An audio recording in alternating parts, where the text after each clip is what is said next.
Suatu desa merupakan suatu wilayah di mana sistem adat istiadat dan norma yang berlaku masih kuat dengan sistem penduduk yang agraris.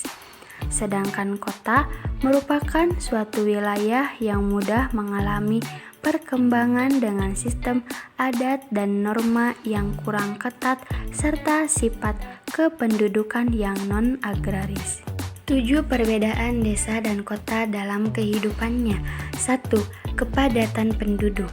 Walaupun tidak ada ukuran atau jumlah yang pasti, namun secara umum dan jelas terlihat bahwa kota memiliki kepadatan penduduk yang lebih tinggi dibandingkan dengan kepadatan penduduk pada desa. 2. Lingkungan hidup. Lingkungan hidup di desa biasanya masih dekat dengan lingkungan alam asli atau alam bebas, sehingga wilayah pendesaan lebih banyak didominasi oleh ruang terbuka hijau.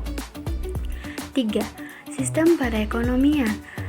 Selain lingkungan hidup di desa yang mendorong masyarakatnya ke sistem agraris, namun tingkat kepadatan penduduk dan ketersediaannya lahan juga mendorong sektor perekonomian primer lebih berkembang di desa. 4. Stratifikasi sosial.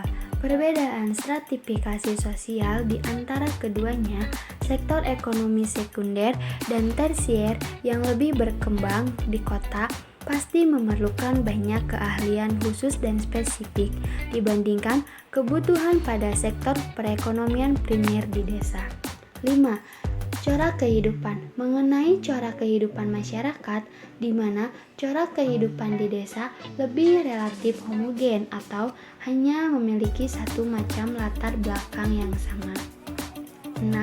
Pola interaksi, di mana biasanya masyarakat kota tidak memiliki hubungan kekeluargaan dengan masyarakat sekitarnya atau bahkan dengan tetangganya sendiri. 7. Solidaritas sosial. Perbedaan yang terakhir ini adalah pada aspek solidaritas sosial yang dipengaruhi oleh pola interaksi yang berlangsung di desa maupun di kota.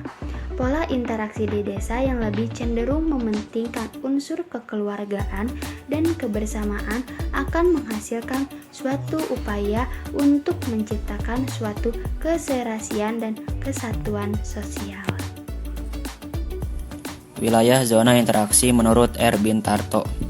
Menurut Bintarto, pada tahun 1983, wilayah-wilayah atau zona interaksi adalah sebagai berikut. 1. City, diartikan sebagai pusat kota. 2. Suburban, atau subdaerah perkotaan, yaitu wilayah yang lokasinya berdekatan dengan pusat kota. 3. Suburban fringe, atau jalur tepi subdaerah perkotaan, yaitu suatu wilayah yang dilingkari subdaerah perkotaan. 4. Urban fringe, atau jalur tepi daerah perkotaan paling luar, yaitu semua batas wilayah terluar suatu kota. 5. Rural, urban fringe, atau jalur batas desa dan kota, yaitu wilayah yang terletak antara kota dan desa yang ditandai dengan pola penggunaan lahan campuran antara sektor pertanian dan non-pertanian. Dan rural merupakan daerah pedesaan. Interaksi antara desa dan kota. Interaksi wilayah adalah hubungan timbal balik yang saling mempengaruhi antara dua wilayah atau lebih, yang dapat melahirkan gejala, kenampakan dan permasalahan baru secara langsung maupun tidak langsung, sebagai contoh antara kota dan desa. Dari definisi tersebut dapat disimpulkan bahwa interaksi antar wilayah memiliki 3 prinsip pokok sebagai berikut. Hubungan timbal atau balik terjadi antara dua wilayah atau lebih. Hubungan timbal balik mengakibatkan proses pergerakan, yaitu pergerakan manusia, mobilitas penduduk, pergerakan informasi atau gagasan, misalnya informasi iptek, kondisi suatu wilayah. Pergerakan materi atau benda, misalnya distribusi bahan pangan, pakaian, bahan bangunan, dan sebagainya.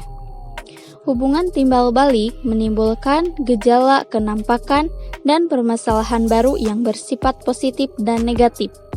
Sebagai contoh, kota menjadi sasaran urbanisasi serta terjadinya perkawinan antar suku dengan budaya yang berbeda. Interaksi desa, kota adalah proses hubungan yang bersifat timbal balik antar unsur-unsur yang ada dan mempunyai pengaruh terhadap perilaku dari pihak-pihak yang bersangkutan melalui kontak langsung. Berita yang didengar atau surat kabar sehingga melahirkan sebuah gejala baru, baik berupa fisik maupun non-fisik. Interaksi desa dan kota dapat dilihat dari beralihnya mata pencaharian masyarakat desa dari agraris ke non-agraris. Munculnya pengelaju karena didukung oleh sarana transportasi yang memadai, perdagangan hasil, pertanian dan industri, dan kemajuan di bidang pendidikan. Interaksi kota dan desa sangat menentukan pola persebaran masyarakat, desa dan kota. Dalam peningkatan interaksi juga disebabkan oleh perkembangan di bidang pendidikan, budaya, teknologi, dan ekonomi penduduk. Yang akibatnya, interaksi ini berpengaruh terhadap wilayah satu dengan wilayah yang lain. Manfaat interaksi desa dengan kota. 1. Dapat menghambat laju atau urbanisasi. 2. Memperlancar hubungan antar daerah, baik komunikasi maupun transportasinya. 3. Penduduk desa yang bekerja di kota tak perlu lagi menetap di kota. Yang keempat, dapat mendorong timbulnya kerjasama antar wilayah di Indonesia. Yang kelima, mengolah sumber daya alam yang ada. Pengertian teori titik henti. Untuk menjawab pertanyaan di atas mengenai perhitungan yang digunakan untuk menghitung titik lokasi pembangunan yang efektif, biasanya para ahli menggunakan teori titik henti. Apa itu teori titik henti? Teori titik henti adalah teori yang dimanfaatkan dalam kajian keruangan geografi. Teori ini digunakan sebagai dalam penentuan pembatasan wilayah-wilayah yang fungsional. Teori titik henti pertama kali muncul pada tahun 1931 oleh William J. Reilly. Menurut William J. Reilly, teori titik henti adalah teori yang digunakan untuk mengetahui jarak maksimal daerah perdagangan sebuah kota. Dalam teori ini, Reilly menerapkan hukum fisika tentang gravitasi untuk mengukur kekuatan perdagangan barang antara dua kota. Menurut Reilly, jika kedua kota memiliki jumlah penduduk yang sama banyak, maka batas area perdagangan mereka tetap di tengah-tengah jarak yang memisahkan kedua kota tersebut. Namun, jika salah satu kota memiliki jumlah penduduk yang lebih banyak, maka area pasar akan semakin mendekati area kota yang lebih sedikit jumlah penduduknya. Contoh soalnya, pemerintah ingin membangun sebuah pasar di antara kota A dan kota B. Jika penduduk di kota A sebanyak 350 jiwa, penduduk kota B sebanyak 150 jiwa, dan jarak antara dua kota tersebut adalah 40 km. Tentukan di manakah lokasi pasar berdasarkan perhitungan titik henti. Berdasarkan keterangan DAB, yaitu jarak lokasi titik henti yang diukur dari lokasi A. DBA, yaitu jarak lokasi titik henti yang diukur dari lokasi B. DAB sama dengan DBA, yaitu jarak antara lokasi A dan B. PA, yaitu jumlah populasi di lokasi A. PB, yaitu jumlah populasi di lokasi B. DAB sama dengan DAB per 1 plus akar PA per PB. DAB sama dengan DAB-nya 45 km per 1 plus akar PA-nya 350 jiwa per PB-nya 150 jiwa.